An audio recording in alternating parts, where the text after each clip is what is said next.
newspaper where I was a political cartoonist, and I did that for about, just over 10 years, which was great. It was sort of drawing and writing jokes, but it was a lot of news, and having to watch the news in the morning before you would go to work, read the newspapers, listen to the news when you get home. It's so much news, and eventually I sort of became a little bit despondent with having to watch the news all the time, and sort of started drawing my little cartoon about politician, prime minister, whoever done something silly or daft, which was happens quite a lot in the news. I would start to do little characters at the side of the page and start to think about little stories for them. I basically wanted to make up my own world, a kind of happy place, and I wanted sort of a bit of longevity within my work.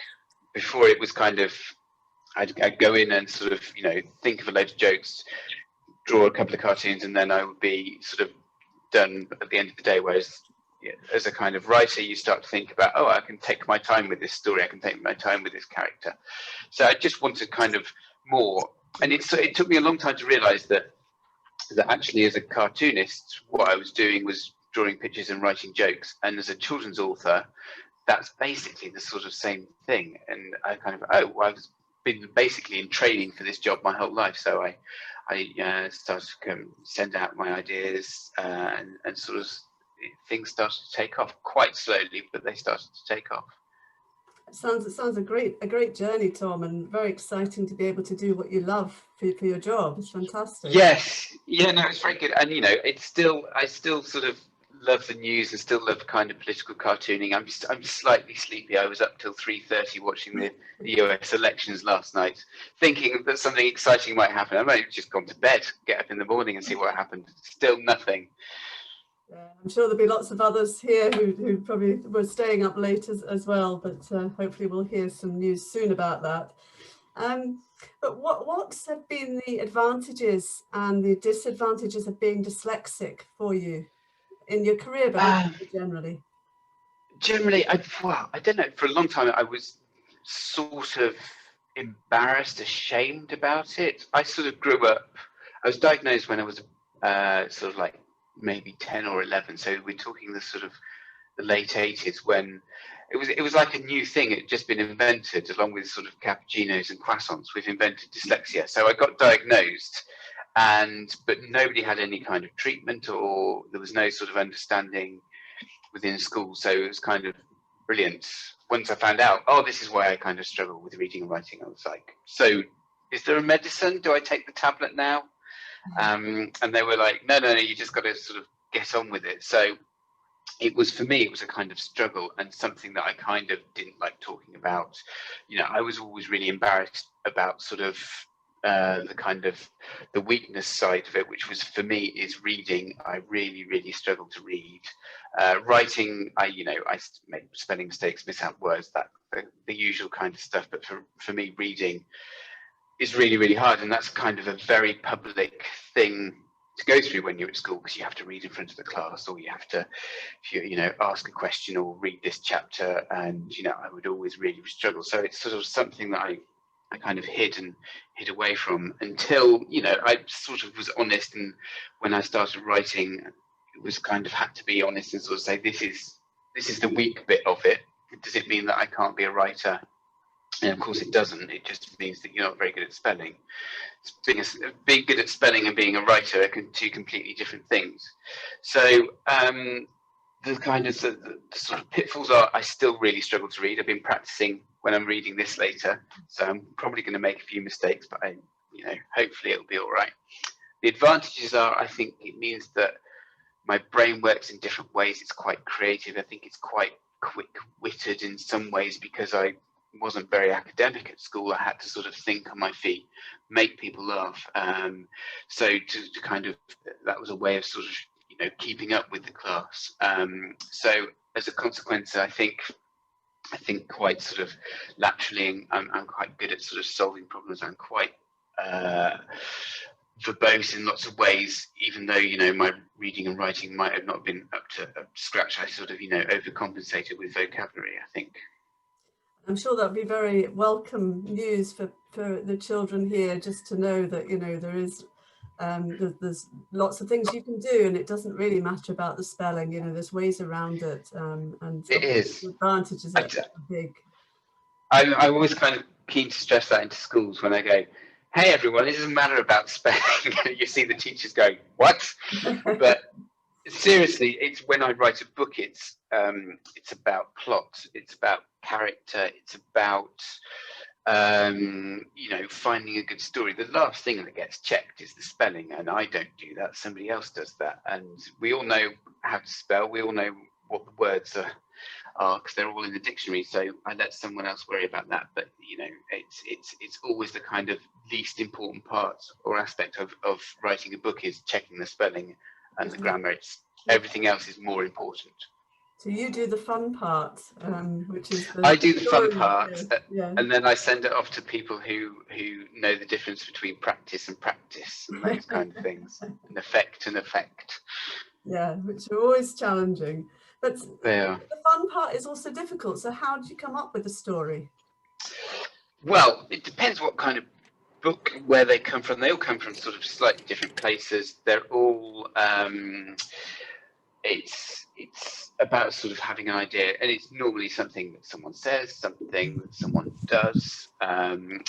This is the sort of latest one. This is about the royal family who are kind of they got sort of mad Uncle Bertie here who kind of gambles away the entire family fortune on a game of cards, and they have to go and give up everything, give up the palaces and the crown jewels and all the titles. And this story came from I'm not sure I'm allowed to say it, but I'll tell you anyway. It came from my wife, her ex-boyfriend was someone who was very sort of landed gentry, and it turns out they had houses and castles everywhere, but they had a mad uncle who sort of gambled the whole fortune away on a game of dice. So I kind of, in my head, I thought that's an interesting idea, taking a group of people and sort of putting them somewhere else, and you know, are these people going to be snobs, or are they going to look down at people? Maybe the kind of the everyday folk will look down on them because they're sort of so out of touch. So I kind of, the royal family in this book are kind of a caricature, incredibly sort of out of touch, and they sort of learn that actually, you know, it's a home is not just the kind of castle, it's not how grand it is, it's kind of the sort of ethos that you bring with your family and how you bring them up. Yeah, and I loved reading the story, Tom, and I'm sure others will be interested to read all about it. It's really good to see the royal family and seeing how they cope living in an ordinary house that's not a palace. And Bertie, the character, is certainly worth following. He's quite eccentric, I think. So he is, and I think we got Princess Margot who decides that if she is going to get a job, then being an influencer on Instagram is going to be the job for her. So that I'm sure that will ring true for many people. Tom, what's the main difference? Can you tell people what the main difference is between writing picture books and chapter books? I notice you call them chapter books, which might be worth saying a bit about that. Yes, so it's much easier. I've got a picture book here. So this is the kind of typical kind of picture book. It's just harder to write a picture book. People think, you know, there are so few words in this. It's really easy to write, you know, something with 200 or 300 words. Whereas a chapter book, something like this, has got sort of, I don't know, about 10,000 words. These are sort of 30,000 words. It's much easier for me to write a chapter book. It's like if you're trying to build something out of Lego and you've got a box of 30,000 pieces, you can sort of play and have lots of fun and really kind of take your time and kind of go off in all different tangents. Where if you're trying to build something that's only got a couple of hundred blocks, then you've got to think about everything, every sort of word. Does that really need to be there? Can I put that one there? Maybe the picture tells the story here, maybe the words don't, maybe the picture tells something different to the words. And you sort of agonize over everything, and it's just harder to write something with a beginning, middle and end with sort of character and narrative when you've got so few words. But you know, you do get to do sort of lovely, glorious kind of colour pictures, whereas in a chapter book you're back to the old cartooning days where you're sort of scribbling and doing everything in black and white with a sort of pen. So I like both. In terms of chapter books, I really like kind of just having lots of words and having lots of room to play with on the page. That's really interesting. That it's you would think, as you say, that it'd be easier to write a short book than a longer one. Yes. That's a really interesting way of looking at it. So yeah. There will be lots of children here and some of the adults as well who would, I'm sure love to be children's writer or illustrator like you. So what would your advice be to children and young people with dyslexia, either about going into writing or just generally in day-to-day life?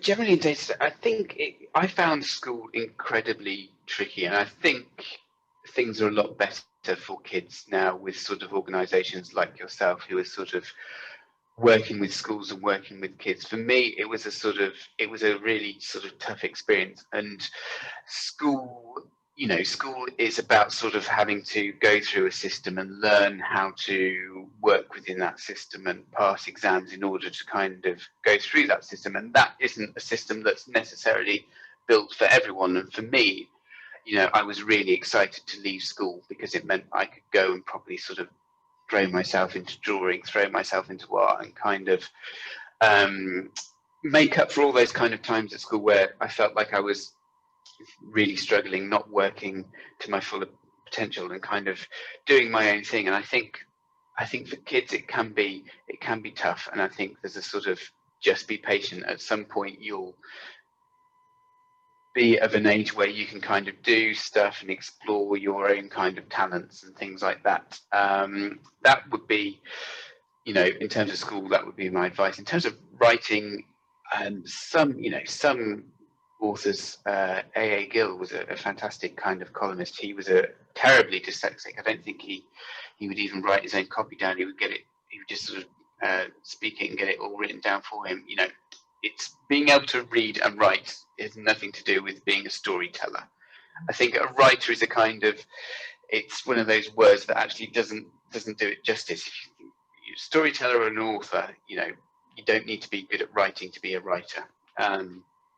I used to kind of hoover up stories from audiobooks, from podcasts. I still do, from TV. I think, wherever you get your stories from and however you kind of choose to explore, whether that's kind of through what I do or through, I don't know, you could be a video games designer. They're the same skills. Video games designers have some of the most talented script writers in Hollywood working on them, because the hook to want to play a video game is about storytelling. So if you can draw pictures and you can write stories, you can work in video games. It's all sort of transferable skills. So think outside the box. Think about what you kind of want to do, and hopefully you get the chance to kind of explore those things.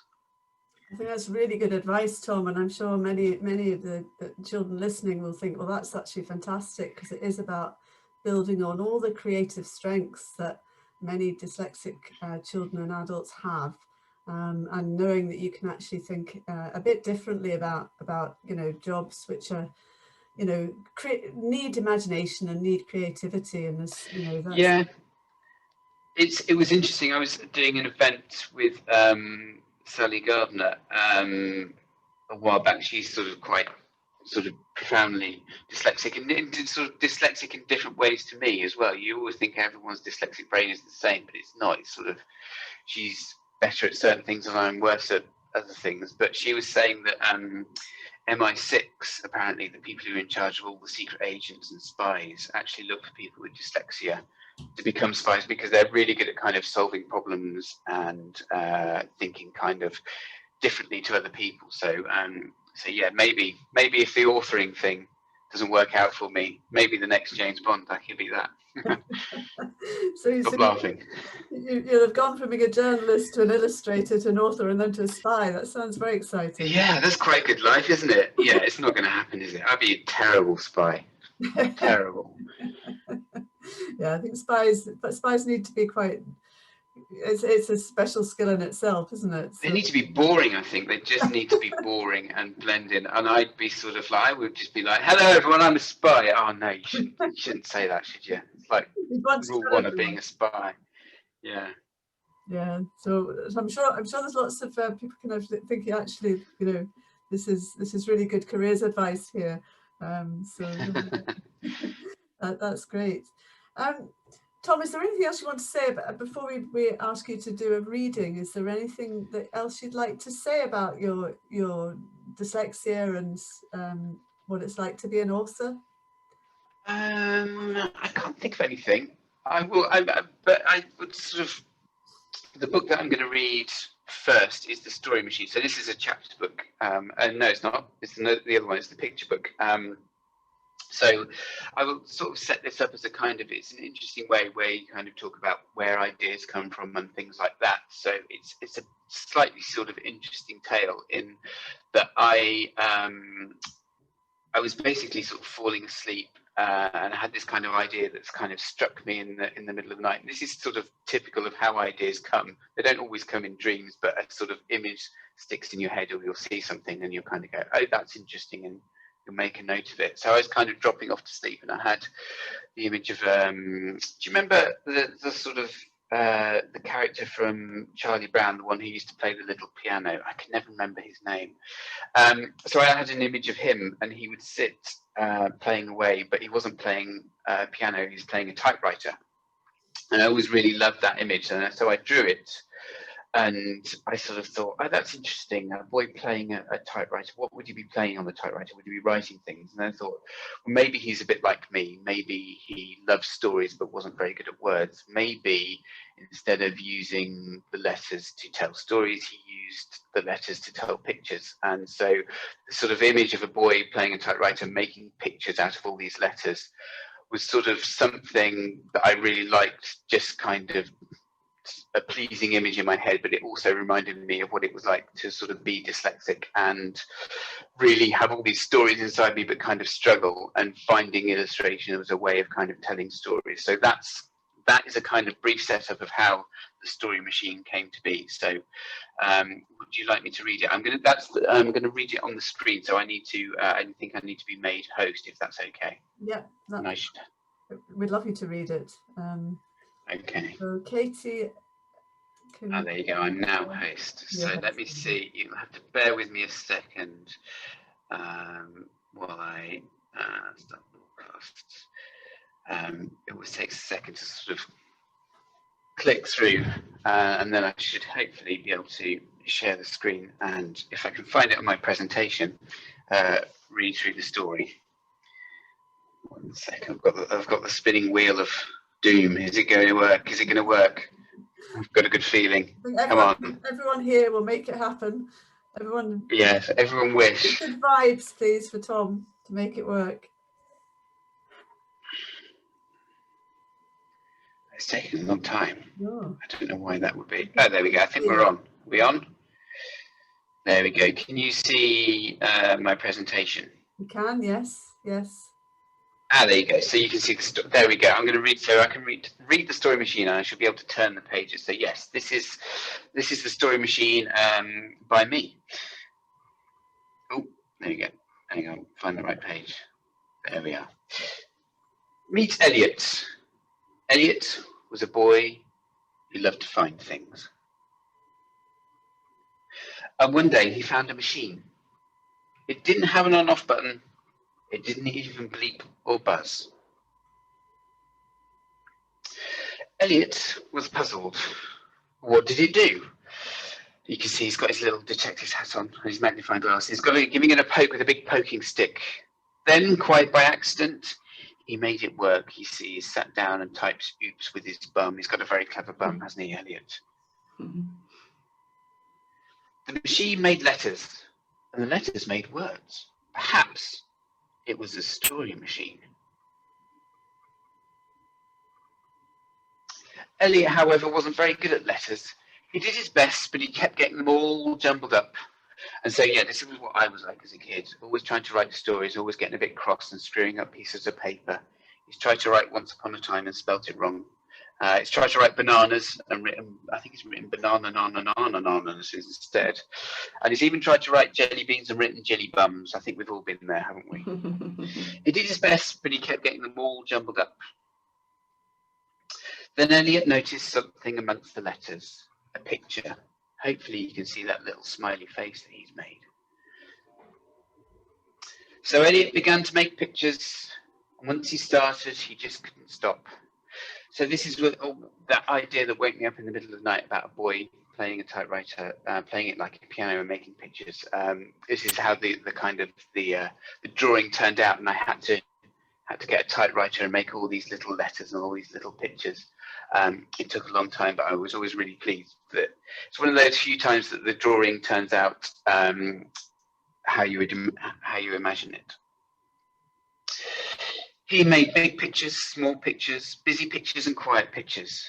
But the best thing about all his pictures were that they told a story. And hopefully you can see the pictures hanging from the tree. You see a little boy juggling with the balls and how one's landed on his head and how he's thrown it to his pet dog. Maybe it was a story machine after all. But it didn't take long for things to go wrong. Elliot had used the story machine so much it began to malfunction and break. No more machine. That meant no more pictures and no more stories. Elliot was very blue. Until he found something else. And he's gone back to that box where he found the typewriter in the first place. This time he's found some pens and paints. And that's when he realised something very important. That it wasn't the machine that was making all those stories and all those pictures. It was in fact him. And he was really rather good at it. And I don't know if you can see, but all those pictures that he's been making in the book tell the story of a boy who finds a typewriter and how he plays with it and how he loves it, but then how it breaks, all except the last picture that he's finished with pens and paints, because he realizes that that is in fact where all the stories come from. There you go, the end. Now I'm going to try and figure out how to, 1 second. That was lovely, Tom. I love that. Very much. There we go. I think did that all work? Did it all work fine? Yes, it was absolutely lovely. Thank you. Hurrah, the technology works. So yes, a little picture book for you. That was so lovely, Tom. Are you going to do? I mean, there may be questions if a few people in the chat have said beautiful story. Thank you. Oh, thank you very much. I'm happy. Yeah, if there are any questions, I'm happy. Or we can do. How are we doing for time? We're doing all right for time. Or I can do reading number 2. What do you think? Yeah, should we do that? Do you want to do the reading number 2 and then the illustrations, and people can try and remember? Yeah, then we'll do a bit of drawing. So So this is my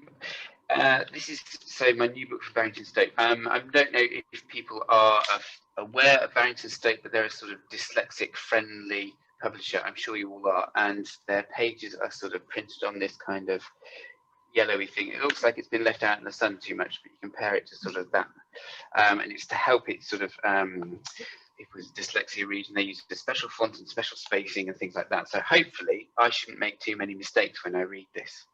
But this is always the most terrifying bit of my job. Doing drawing in front of people is fine, but reading a book, I don't like it. It's much easier to write one than read one. But anyway, so it's about Bertie, and he is down his favourite club, the Empire Club. See if I can find a picture of him. There he is, and he's having a game of cards. And yes, so it doesn't really go well. Another Ribena on the rocks with a twist. In fact, make it a double, Bertie said, as he handed the glass to the waiter. Bertie scanned his cards again and looked at the table where a pile of money just sat begging to be won at the end of another tense game of cards.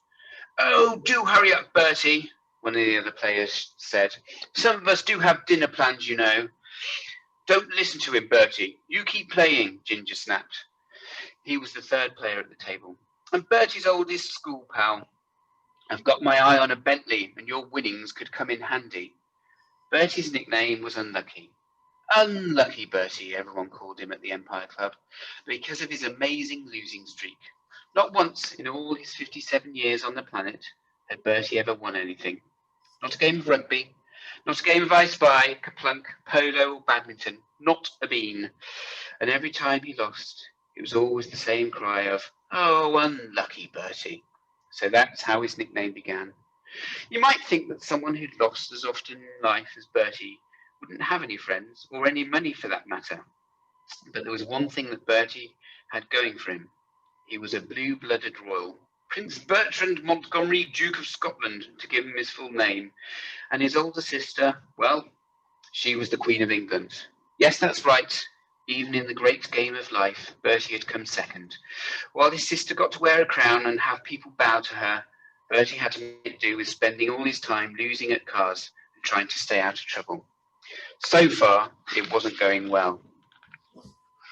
But maybe, just maybe, Bertie's luck was about to change. He looked at his cards again. Okay, I'll bet the lot, Bertie said. Suddenly, he knew he had to win. Surely, this time his luck would change. I'll go all in. There were gasps from all around him. How all in? Ginger barked back. I'll throw in the Rolls Royce, Bertie said, frisbeeing the keys across the table. Well, I'll bet the country mansion, Ginger said, getting caught up in it all. Which one? Bertie asked. The one in France, Ginger grinned. Well, I'll bet my half of Scotland, Bertie grinned back. Which half? The top half, Bertie blurted out. I'll bet all I have, Ginger said. The houses, the bank accounts, the business, and my seat at the cricket. Everything. I'll bet the lot too, Bertie said gleefully, getting carried away. The jewels, the palaces, the crowns, the titles. If you win, you can have everything. You can be King of England. Bertie got out a notepad and wrote, I owe you everything on it. The gasps got louder. Bertie looked at his cards again. All he needed was the right card from the pack, and then he'd have the perfect hand. He'd been watching the cards all game. He was pretty sure he knew where every single one was. There was one card left, face down, on the table. Bertie knew it was the one he needed. He took a deep breath and went for it. It was all or nothing, now or never. He smiled a winning smile before picking it up from the table. Master Plod, the policeman's son, he said, throwing it down with the rest of the cards. Happy families, he bellowed, before downing his drink in one. I'm not so... Oh, unlucky Bertie, everyone cried out. What? Bertie said, looking down at the cards. A stupid smile grinned back at him from Mr. Bun the baker. Not Master Plod. No, it can't be. Where's Master Plod? He said, beginning to panic. What had he just done? I've got it, Ginger smiled, throwing it to Bertie. That, dear chap, is Happy Families. It makes you a loser, and me, what was it again? Bertie said, looking at the IOU. Oh yes, King of England. And I still have enough for a Bentley, he said, scooping the rest of the cash. Oh, Bertie, what have you done? Came the cries. What had Bertie done? He'd lost the crown. Dun, dun, dun.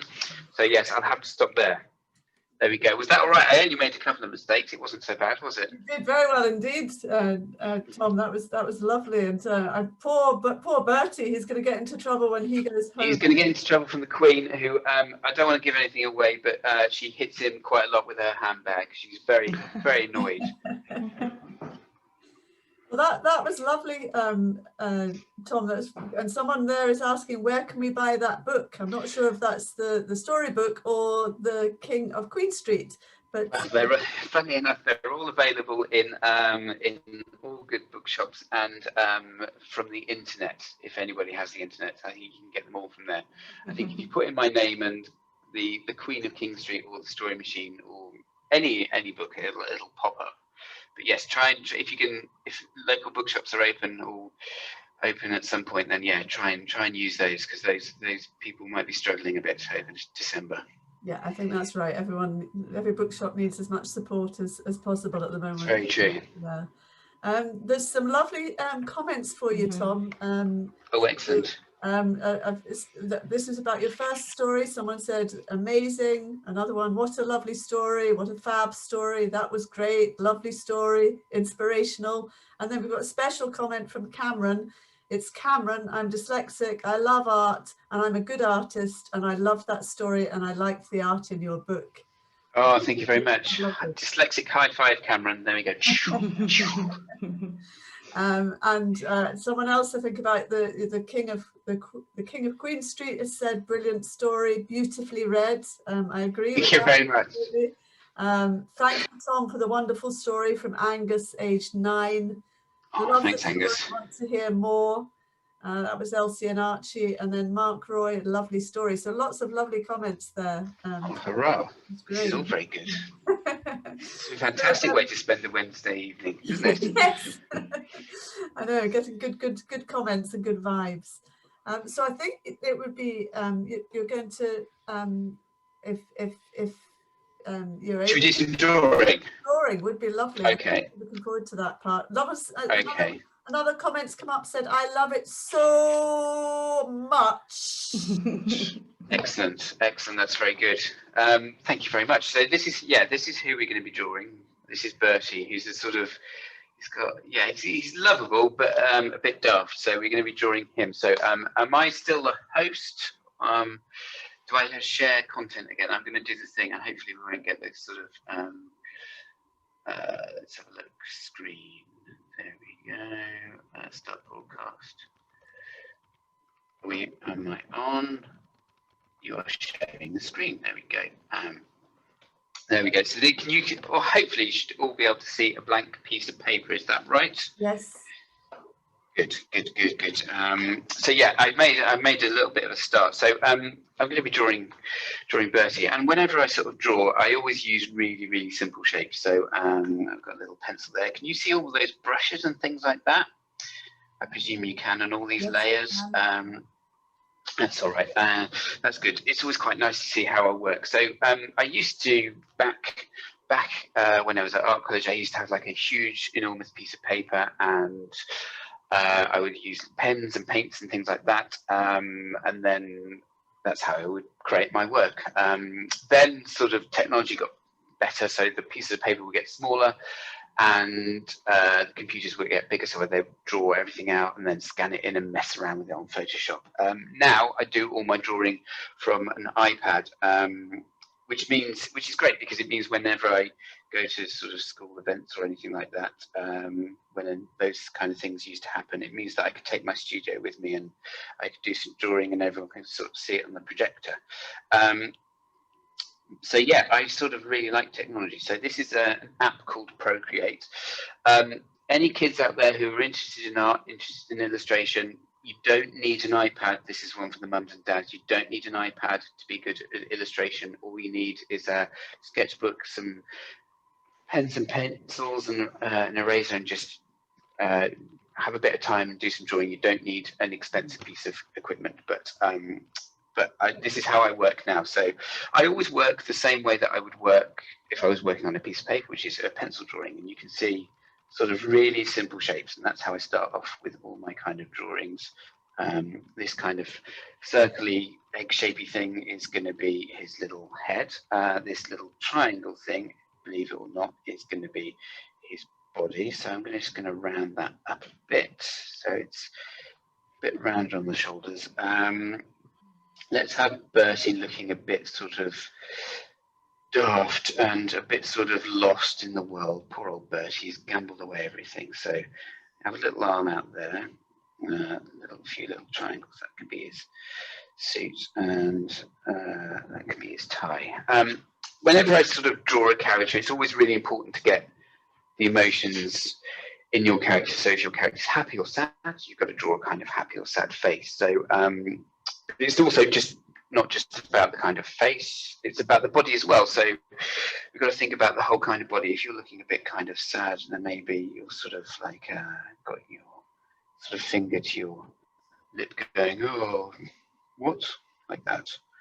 I sometimes do some daft voice as well, drawing. It kind of helps me get into character. So there you go. He's going to be kind of finger to his mouth, kind of looking a bit sort of lost. And let's have little hand out like that, little trousers out like that. Should we make him, in fact, should we make him a bit smaller so we can see all of his body? There we are. There we are. So it's basically a circle sat on top of a kind of triangle with sort of rectangle arms, rectangle legs. there we go. We've got a little pencil drawing. It's got a bit of a big nose, so we can zoom in. Let's do sort of big nose like that, and looking down, and he's got a sort of, let's not have a smiling mouth. Let's have a kind of like that. And he's got sort of these teeth that sort of stick out. There we go, and a couple of little ears. And the eyebrows are always a really good way of drawing different characters. If you're drawing an angry character, an angry face, there you go, just drawing some angry eyebrows. Eyebrows are a really good way of doing different things. If you want to draw a surprised face, eyebrows right at the top, bit of a circle, mouth like that. Moving the eyebrows around can be really good. For instance, we've got the smiley face there. If we do kind of nice happy eyebrows like that, looks like a happy normal smiley face. If you get rid of them and draw evil eyebrows, suddenly you've got a kind of sinister monster. So eyebrows are a really good way, any illustrators out there, of changing the face and doing different expressions. So we want them kind of going up like this, looking a bit sort of sad, like a sort of, like a puppy that's done something embarrassing on the carpet and been caught. That's what I'm thinking Bertie is. There we go. Is this all coming through okay? Can everyone still see it? Yes, lovely. That's good. It's quite nice, isn't it, watching people draw? It's quite hypnotic. Very relaxing. There we go. So there we go. Looking a bit kind of lost and a bit embarrassed. So that's my little pencil drawing. I've got this on a layer here. So this little slider makes it almost invisible. So what I'm going to do is make it almost invisible, and then I'm going to go over the top of it with a pen. This is a bit like sort of putting tracing paper over your drawing and then drawing over the top of it with pen. I've got my kind of splottery pen here that I like. Just going to make it a bit smaller. So I can make it small with this little slider here, and make it big, or I can make it very faint, or very sort of dark. So let's make it dark, and yeah, that's about right. Then we can start to, oops, if I zoom in, we can start to sort of put some pen on here. So the lines are a little bit kind of wobbly. This goes back to my sort of cartooning days, I think. Those kind of messy, splottery pens that I used to work with and dip in the ink and draw my cartoons of politicians and prime ministers and things like that. But the great thing about having an iPad is you don't get sort of inky fingers at the end of the day. So I do quite like that. And also, if you make a mistake, you can go backwards in time, which is even better. There we go. Let's get the fingers right. Here we are. Oops. Trouble is, sometimes when you zoom in and out, ooh, hello. You can sometimes catch the paper with your hand. I don't normally work this quickly. I normally do take my time a little bit. So it's a bit of an unusual situation. I also don't have lots of people on the internet watching me as I do it. Hanging on your every word, I think. Hanging on my every word, yeah. There we go. Let's start to think about doing the face, which is always the most fun bit. So his sort of nose goes kind of like that. Eyebrows going up the top. Should we have him looking down? Maybe we'll have him looking at the camera, as it were. I always think of the piece of paper as a bit of a camera. So sometimes you kind of move the camera around, so you sort of like, oh, do we want him from this angle face on, or do we want him from the side? And you start to think of the piece of paper as a bit of a camera, and moving it around, you can make it a little bit more exciting, use different angles, like a bird's eye view or from behind or something like that. So I'm going to shade him in a second in a sort of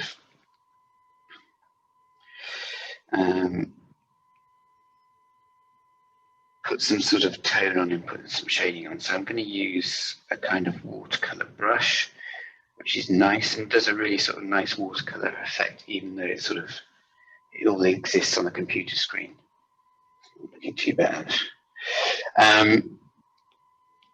So let's have another layer. And again, sort of working on these layers, it's all kind of artists and illustrators in publishing work on lots of layers, because it means if you make a mistake with the shading in, you don't have to kind of erase everything. So that's why we all kind of work on layers. So this is my watercolor brush, and you can see it's fairly realistic. So I'm going to, again, I would shade painting watercolor the same way I would if I was using a real watercolor, which is kind of building it up. That's what you sort of, the key to painting is you kind of build up. So you start off with a kind of light grey to begin with. Not too worried about going over the lines, because I can always erase things and rub things out, and sometimes those kind of little mistakes are quite nice. If you sort of look at Quentin Blake's illustrations, they're all a bit sort of wobbly and messy and things like that. That's quite nice. One of the nice things about working in black and white and grey is you don't have to sort of worry about kind of finding the right shade. So if you are using crayons or pencil crayons, then it's always the typical, isn't it? I remember this at school, you'd be sort of like drawing something and you could never find the right colour you wanted to. And you'd all end up sort of having to draw people with purple skin or something like that. And they all look a bit like aliens. Let's have a little zoom in. Oops. Let's do a little rosy cheek. Okay, I'm kind of happy with how it's looking. So now I can kind of add some contrast. So let's have a bit of dark down one side of his hair. Maybe down there. Let's make his trousers dark and his shoes dark, because otherwise it just looks like one shade of grey, doesn't it? We want it to stand out a bit, so let's make trousers a bit darker, like that. Make the brush a bit smaller, we can even colour in those shoes, and let's have a bit more shading on the jacket. Again, sort of dark down one side. Maybe down that little bit underneath. His neck.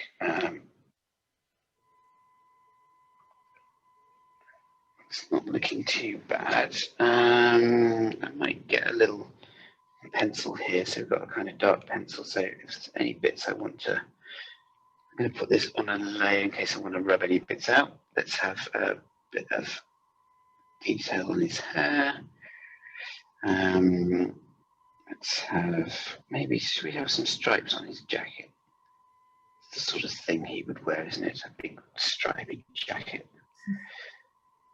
So we're using sort of slightly different, a kind of lighter texture rather than using it in pen. We can even use a white pencil just to add some little highlights down there. Maybe on his nose, a bit of a shine like that. Maybe on his hair as well. I always like to put a bit of a shadow underneath where he's kind of standing, because it kind of grounds your drawing on the paper, and suddenly it sort of looks like he's kind of standing there. So let's do a little line, and here we go. Should we have a speech bubble? Let's have a little speech bubble. Oops, he says that quite a lot. There we go. So yeah, so that's how I do my drawings, and hopefully you can still sort of see that he's basically sort of built up of a kind of circle, on top of a kind of triangle with sort of rectangles. You don't have to do that if you kind of want to explore characters. You could have a sort of squarish kind of head on top of a circle body, mess around with those different shapes. Maybe some of the shapes, the body can be bigger and the head can be smaller, just kind of explore. But there we go. And if I go back to here and back to that, and if I press stop sharing, there we go, and there we go. Drawing, all drawn. That was brilliant, Tom, and well done. That's it's so lovely to watch them coming to shape and just sort of seeing from those circles gradually becoming the scoundrel that he is. So it's the scoundrel that he is. Yes, exactly. But yeah, that's how I build up sort of all my characters. You can kind of see just looking at the cover here. We've got, circle. This is a kind of like a rectangle body. Just really simple shapes. Going back to the story machine, I don't know if you remember the boy playing the typewriter, but he's basically a huge circle on top of a triangle. Shapes that we can all do, and I think sort of it gives kids, if you're really interested in illustration, it kind of gives you a kind of, these are the building blocks, mess around, discover your own. Actually, I really like it when the head's really small and the body's really big. It makes the character look really funny and old or something like that. So, yeah. It's really fascinating. Thank you. There's some fantastic questions coming in, Tom. Excellent. How are we doing for time? We're all right. We're all right. We've got about 10 minutes left, haven't we? So it'd be nice just to be able to get everyone's questions in if we can. Yeah, so a lot of people who have said that they are good at drawing. And someone said, I love drawing, but I'm not very good, so this is useful, thank you. Someone else said, I love to draw, read and knit. Love seeing you creating a character. So she might be knitting a character rather than drawing, which is lovely. Knitting a character. And the great thing about drawing is, sorry to interrupt, okay. People who's the previous comment was kind of, I'm not very good. The great thing about drawing is it's not like maths where kind of 2 + 2 = 4. I had to think about that second. Not very good at maths. The great thing about drawing is, there is no kind of right or wrong. Draw however you want to draw, and if it makes you happy, then brilliant. Makes somebody else happy, brilliant. There's no kind of right or wrong. Just have fun with it. Well, I think you've made lots of people happy tonight, Tom. Someone said, I've tried to copy your picture. It's not as good, but it was fun trying. That's Layla, age 9. Sebastian says, looks good. But someone has asked, Zoe and Claire have asked, can I ask what the app was called? There's a couple of others. The app was that. Yeah, the app is called Procreate, and it's on the iPad. I use an iPad Pro, which comes with a pencil, which is really, really good. I think you can use it sort of without the pencil as well. You can just use your fingers, but it's called Procreate, and it's only about £9 or £10. It's a one-off payment, and it's like a sort of iPad version of Photoshop. And once you pay for it, you get loads of updates. You can animate on it as well. You can make GIFs. There's loads of stuff on YouTube and on Instagram about all the sort of various things it does, and it does quite a lot. It's really good value for money, and I know lots of artists and lots of illustrators who use it. Okay, thank you. That's really helpful. A couple of people asked that. Someone else said, are you using a pen to draw on this app? Yes, so you wouldn't have been able to see it. So I've got my my Apple Pencil here, which is really good. You sort of, if you hold it really lightly, then the line's really light. If you kind of twist it and shade it like that, then it kind of shades like a normal pencil. The technology is amazing, and it's obviously not about the technology. It's about sort of having an idea and just a piece of paper and a pencil. But if you're a bit of a nerd and a geek, which I am, then technology kind of blew me away when I first used it. So yeah, I use an Apple Pencil, which is expensive, I know, but it is my job, so I do need it. You've earned your money to use it. Yeah. Thank you, Tom. Anna Smith has said, where did you learn to illustrate online? Was it at college, or can you teach yourself at home? I mean, the best way to do, and this is the same for writing as well, I think the best way to become a writer, the best way to become an illustrator, even if it's just for yourself, is draw and write stuff. That's how I started. I wasn't very good at school. I wasn't very good at anything, to be honest, and I took art GCSE as a sort of, I thought it'd be quite easy and quite fun. I shouldn't say that. And then we had a homework. One of the homework assignments was we had to design an album cover. So I was kind of into my music at the time. So it got me interested, and that was the hook. It got me really interested. So I did a really good job. And from getting D's for everything, including art, that was like my first A. And I was like, oh, I really took my time and I was really concentrated. I was quite good at it, and I didn't sort of look back. And that's when my kind of illustration career began. Was when I really got into drawing. And drawing, there's lots of stuff out there to kind of teach you, but the best way is just doing sort of, practicing and playing and seeing what's around and drawing, copying other people's stuff. Yeah, just have lots of fun with it. Well, it certainly sounds like lots of people have really enjoyed copying tonight. So, Harris has said, Harris is loving trying to copy your drawing. This is very inspiring. Stuart has said, yes, it's going to be online, isn't it? So if you're recording it, so people can revisit it, and I might have gone quite quickly. So you revisit it and watch it in little bits and starts. Idea. Yes, people can watch it again. Someone has said, thanks, Tom. This is Grace, age 9. I loved watching how you draw the cartoon characters, but I like the Queen of King Street the best. I want to know what happens next, she said. That's Grace. Please, put in brackets. She's very polite.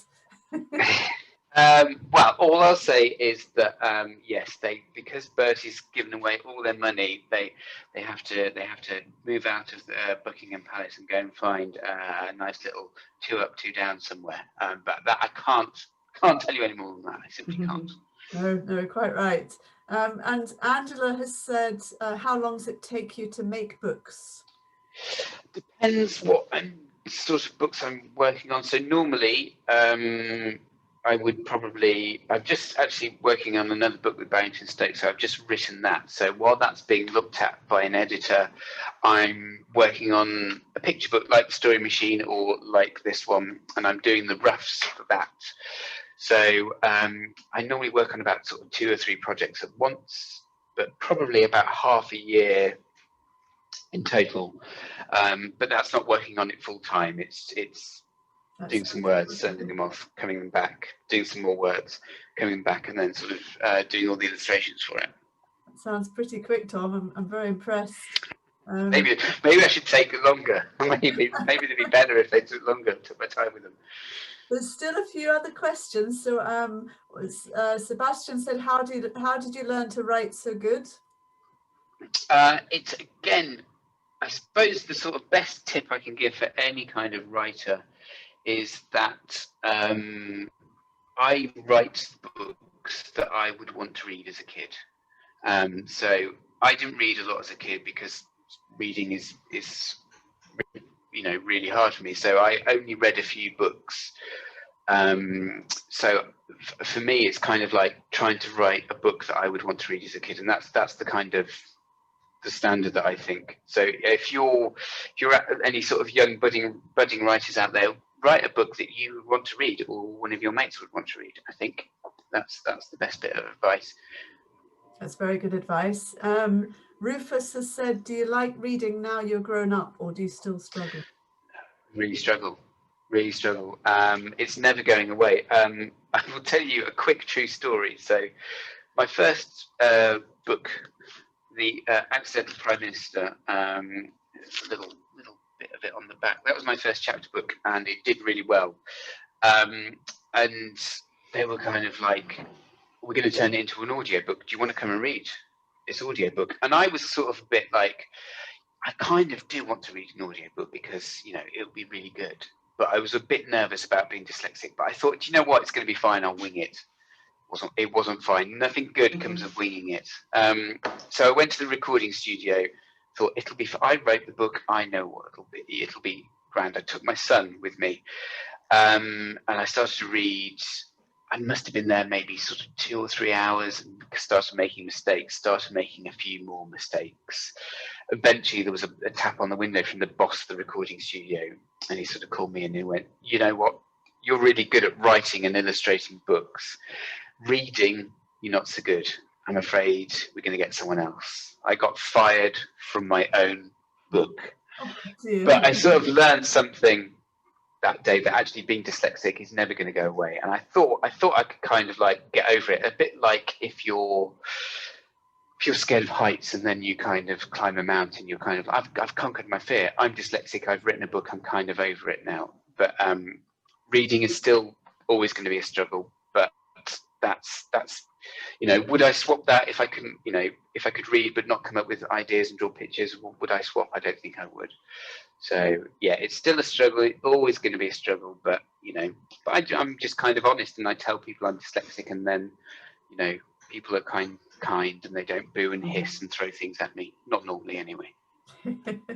Well, there's lots of people who are not hissing or booing tonight, saying lovely things. I think we're just about out of time, but there are a few more questions, if that's okay, Tom. Are you okay? Yeah. Yes, I will answer them quickly. Oh, yeah. I waffle on. I told you I waffle on. Not at all. I think we're all loving it. Charlie has said, do you always do a practice in black and white? I've never done pencil shading before. It's good. I guess I started out as an illustrator drawing in black and white, and there's some, I think people think that if it's got colour in it somehow makes it better, but there's something really simple, and when you've only got one thing, if you've only got a pen and paper and not even a kind of eraser for pencil, then there's something, you make some really interesting and great images with black and white. So black and white is mainly how I start with all my drawings, a pencil drawing, then turn them into colour later if they need it, but sometimes they look better in black and white. That certainly did. That one was great. A lot of people just saying I'm terrible at spelling but not bad at drawing, and this helped a lot. That was Ross. Thank you so much for taking the time to share your stories and drawings with us tonight. That's Zoe and Claire. Marion says hi. Hi, Marion. Julie Hannah says, thank you for your fabulous description of how to draw a person. We loved the story, and that was definitely a cliffhanger. From Noah, age 10. That's, I think Julie must be Noah's mum. Hi. It's inspiring to hear your experiences and how you've become a successful writer despite the challenges. Thank you so much. Sorry about that typing, Sebastian has said. Susan and Harris. Don't worry, you're amongst friends here. We're all bad spellers. Well, I am. We don't mind that at all. And Susan and Harris have said, as a mum trying to understand my son's dyslexia, I've found this incredibly interesting and helpful. Harris has been hanging on your every word. Thank you. Oh, excellent. So I'm just scrolling down very quickly to see if there are any more questions. There's one more question here. My memory is not very good. Do you know any games to help? That's not. I did, but I've forgotten them all. Dun dun dun. Plot twist. My memory is really bad as well. I'm often, that could be just my age though, I'm often strive off to go and get something and forget what I'm doing. Basically everything, I use my phone a lot, so I make any kind of lists. I've got a little reminder, anything I need to do, make a to-do list on my phone, and it's always there. If I've got any ideas for a book, I always write them down immediately, so they're always there. So if you've got a phone or just a notepad, then write things down, because sometimes I look at my phone and go, I don't remember that idea, but that could be turned into something, that could be turned into a book or something. So yes, write things down, or do a voice memo if you're struggling with spelling or things like that. That's good advice, Tom. Thanks. There's a few people just been typing lots of numbers, so I think they're giving you your phone number, or their phone number. lots of phone numbers being typed in. It's probably the cat walking across the keyboard. That's normally it, isn't it? It probably is. But lots of people, I think, really, really enjoyed your more than a talk, Tom. That was. Oh, there's one more message come in. Just lots of thank yous. So thank you for having me. Thank you very much. Kathy, got a question here. Sorry, it's just one question. What was the first book called that you read out, Tom? Your first. It was called The Story Machine. The Story Machine. Yes. By Tom McLaughlin. Thank you. I tell you what, it's nice to be in a place where people can pronounce my surname. It's lovely. Wow. You should hear how they try and do it down this way. No one's got a clue. You're in the right place here, you see, Tom. Exactly.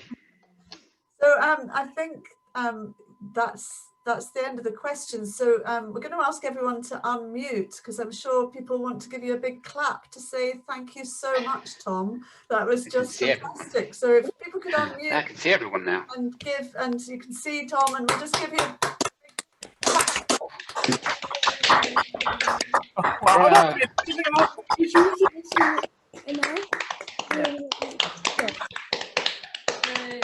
lovely faces coming up here.